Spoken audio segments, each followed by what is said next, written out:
From the Far East to Western Europe, from Siberia to Hindustan, many centuries ago the nomadic civilization stretched for tens of thousands of kilometers. Today the descendants of ancient nomadic tribes have become independent nations, yet they have preserved their nomadic survival culture. In what form nomadic traditions are still alive at present? Watch the Ethnosports to learn all about that and much more.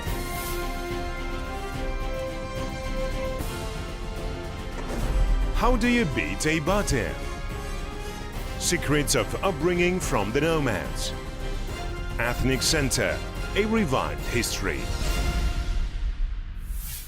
Мир вашему дому, дорогие друзья. Imagine a battlefield where there is an army on one side and troops on the other side. And in the middle of the field, there are two batirs with weapons ready to enter into a deadly fight, the outcome of which determines the victory of one of the parties. National game of Audaryspack is a battle between not the armed batirs, but between the two jigits on horses, and behind their backs, instead of armies, there are fans. That is why they fight with the same persistence that their ancestors had fought on a battlefield. In Audaryspack, players try to wrestle each other off the saddle, down to the ground. It's a perfect teamwork between the rider and the horse that requires complete understanding of each other and being receptive to each other's movements.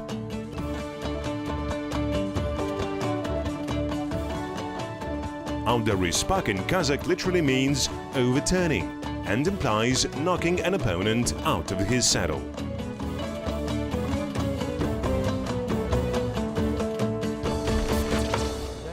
I warmed up a bit before the fight. In general, to ensure that the chances of players in Audaryspak are equal, they are divided into weight categories.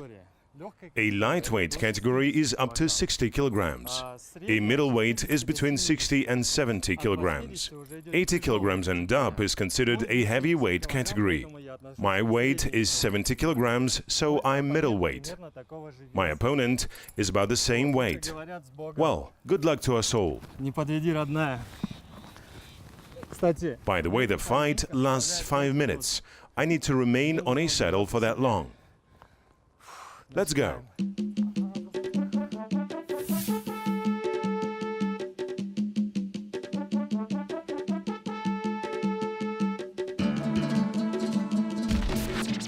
Do you remember the centaurs? These strange creatures in Greek myths with a man's torso and a horse's body. When I first saw the jigits on horses playing Audaryspak, that is the immediate image that came to my mind. These jigits are real batirs. They are powerful, strong, dexterous. They are so skillful that they look like they've merged with their horses. Now I have a chance to try my hand at Audaryspak.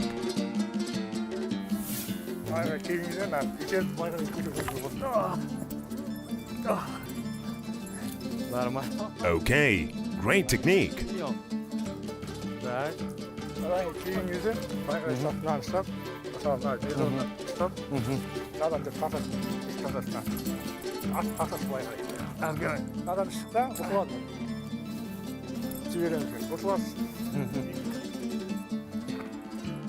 I'm taking my first class.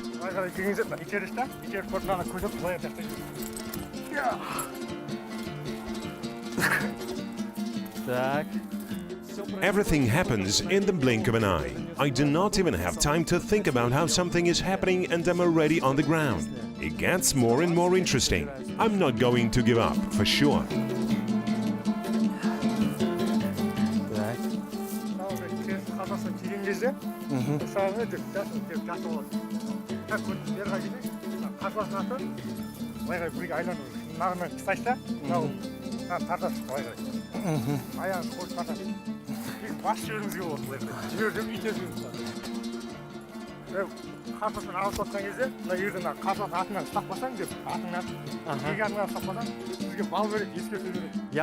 I can defend myself with a horse from his attacks.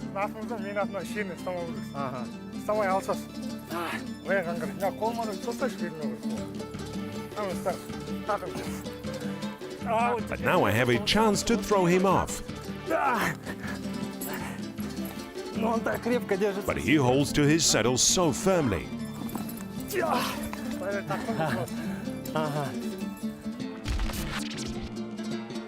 Friendly Arman does not have a single chance to win. In order to be good in Audaryspack, one requires at least a year of training, a fine level of athleticism and significant aptitude to this type of sport. Nevertheless, Arman is doing quite well for a newcomer.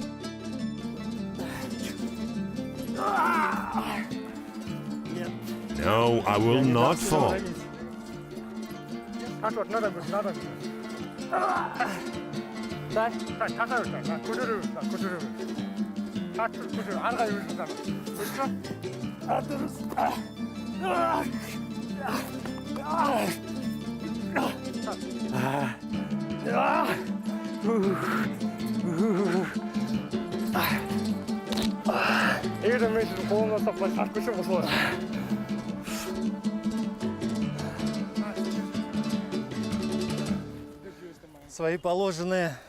Okay, so I held on to my saddle for the required 5 minutes with the help of my opponent, of course. It's an exciting game. You know, I want to continue, although I'm terribly tired. I cannot throw him off his horse. This is an impossible task for me. Thank you.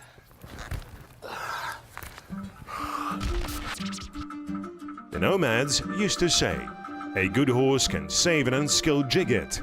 In Audaryspack, the outcome of the fight depends largely on a horse.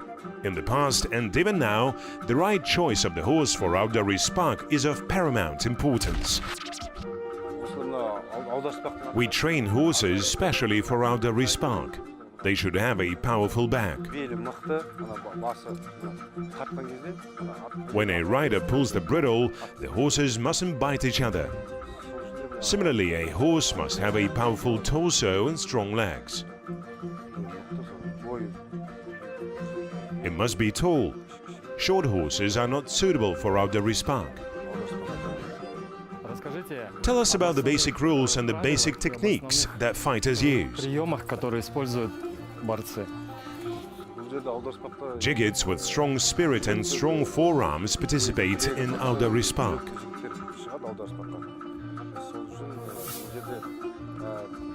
He must be able to control the horse. You can also use the technique of Kazakh wrestling. The players must have strong back and arms muscles. During the fight, they often shift their balance center. Maintaining balance in Audaryspack is extremely difficult. That's why a healthy, trained back is required.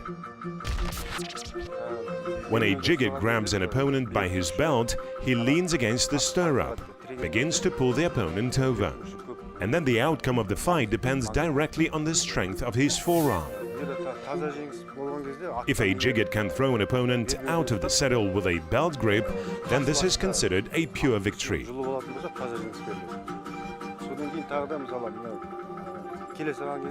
If the jigget was able to throw the opponent off the saddle with a leg grip, that's considered pure victory too. The player's legs must be strong. If the leg muscles are strong enough, the rider does not lose control over the horse, dragging her along during the fight. If during the battle one of the fighters rises above the saddle and then his opponent gets 1 point, a pure victory is when an opponent is knocked out of the saddle. Each of the athletes seeks to sneak an opponent onto the ground, or at least make him touch the ground with any part of his body. The most honorable victory is when one of the athletes pulls his opponent towards his own saddle. This kind of honorable victory is called Atan Audaru. Now I will have the opportunity to watch the fight of the real professionals. If I do not understand something, the coach will explain to me. Now pull the belt. Pull the belt. Pick it up. Move the horse's head. Do you see how he rests his foot on the horse's head? Notice how he holds his foot. He must pull the opponent. Pull. Well done. The saddle of the riders must be well fitted so that the wrestler can easily remain on it. The players have special shoes. The height of the heel on the boots should be at least 5 to 6 centimeters. A high heel rests against the stirrups and helps the rider to find a fulcrum. Pull him to the horse. Walikan, let's go a little. Carefully, slowly let go. Come down. Pull, pull. Do you see the Jigit with a red belt? It was a clean victory for him. In the past, wrestlers and riders of Audaryspack represented the entire communities, tribes or villages in the game. Today, competitions in this sport are held at the international level. The tournaments are attended by athletes from Hungary, Russia, China, Mongolia, Uzbekistan and Kyrgyzstan. Kazakh Audaryspack athletes are leading and have been leading among the sportsmen from other countries for many years. Our players have no rivals just yet. Nomads held their heroes high at all times. The people of Kazakhstan still cherish the memory of the Batiars who defended the homeland in the past. Stories of their deeds found place on the pages of history books.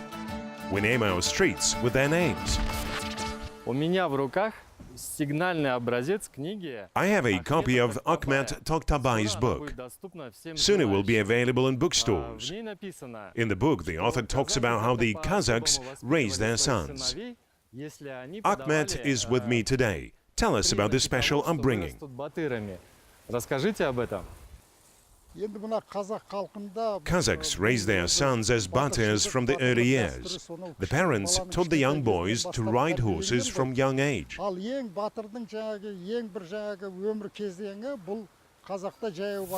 Turkic and Mongolian epics are full of stories of how young boys were presented horses.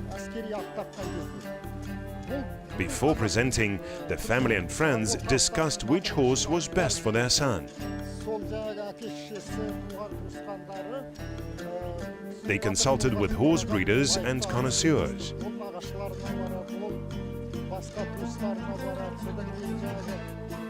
The horse was supposed to be the perfect match for its rider, because the animal would play a great role in the life of a young man.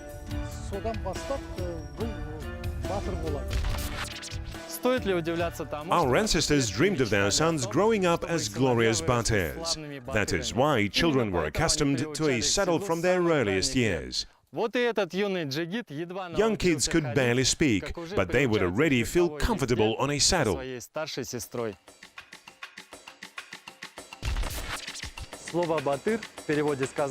Batir in the Kazakh language means a warrior, a hero. The stories about the brave Batiars who had fought to defend the Kazakh land were passed from one generation to another. People were proud of their heroes. The young boys wanted to follow in their footsteps.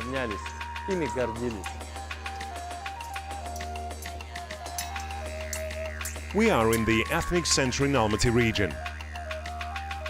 Here you can feel the spirit of history that goes centuries back to the Sarka period. Here we will learn how our distant ancestors raised their sons. Сакский курган, примерно 7 века до нашей эры. This is a Sarka mound dating back to around the 7th century BC.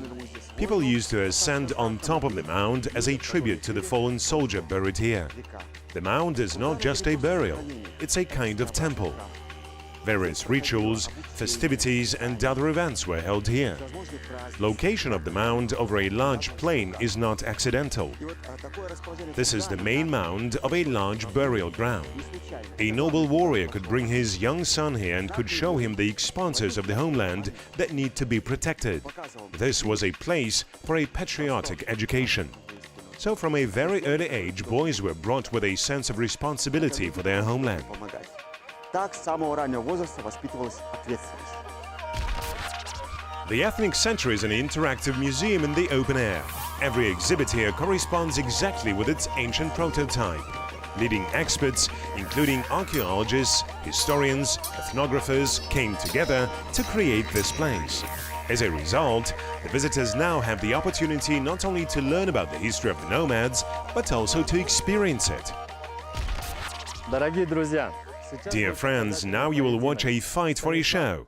Stanislav will show me how the ancient Sakas fought with swords. This is an akinak. This is a sword. All the weapons are completely authentic, starting from design and shape, ending in size and weight. Therefore, I'm now armed just like an ancient Saka warrior.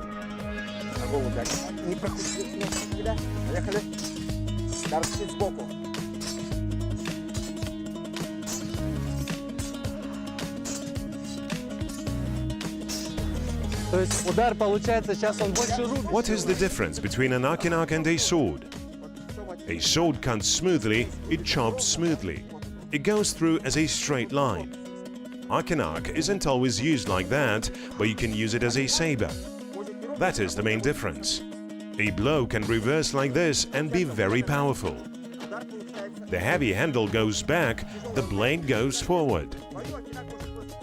In a battle, an akinak can be used simply instead of a shield. One blow, 2, 1, 2.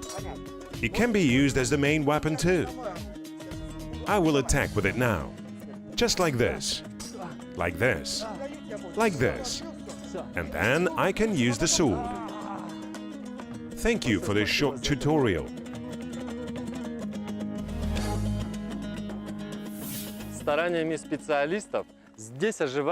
With the efforts of the experts, images from the military past of the nomads come to life here. Now we can see the military equipment of the eras of the Saka, Wosun, Kongju, Turkic and Kazakh Khaganates. Personally, I'm wearing the armor of a Kazakh warrior of the 17th century.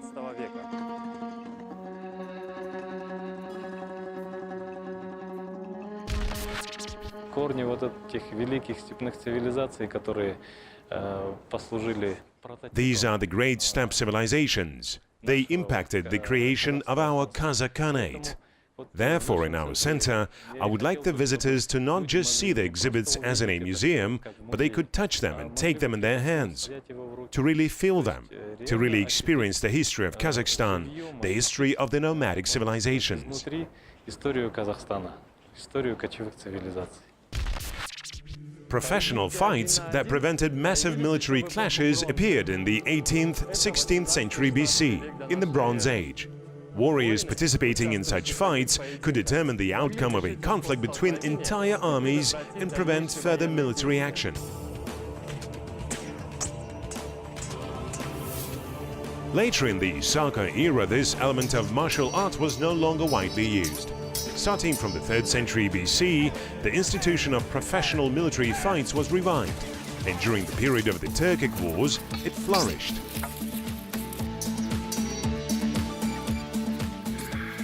The Institute of Barters allowed to save a great number of lives.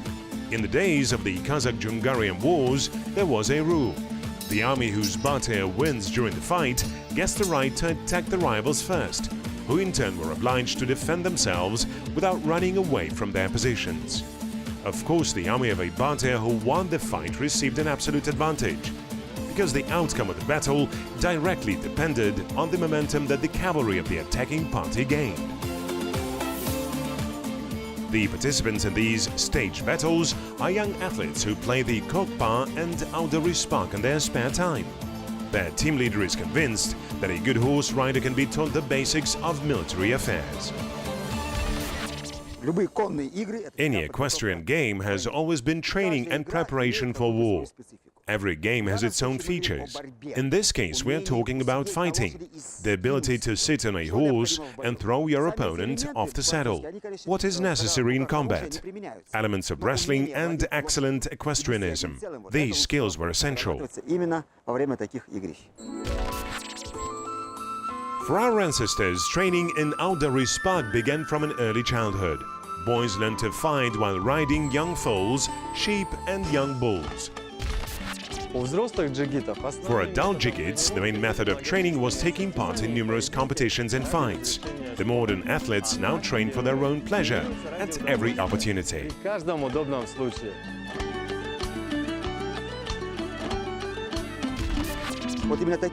These guys have been training special military training for a few months.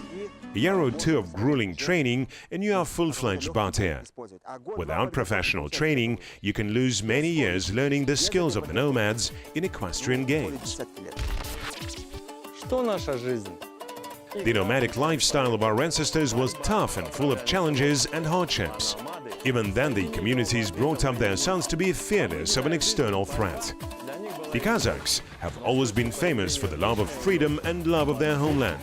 They stood up and fought for these. Казахи всегда славились свободолюбием. И за свою свободу мы всегда готовы постоять. What do nomads do? Audaryspack.